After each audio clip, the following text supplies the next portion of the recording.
নমস্কার বন্ধুরা, রবি ঠাকুরের লেখা একটি কবিতা। প্রশ্ন। মাগো, আমায় ছুটি দিতে বল, সকাল থেকে পড়ছি যে মেলা। এখন আমি তোমার ঘরে বসে পড়ব শুধু পড়া পড়া খেলা।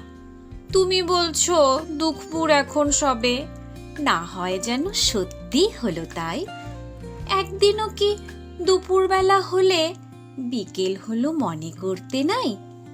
আমি তো বেশ ভাবতে পারি মনে, সূর্যি ডুবে গেছে মাঠের শেষে।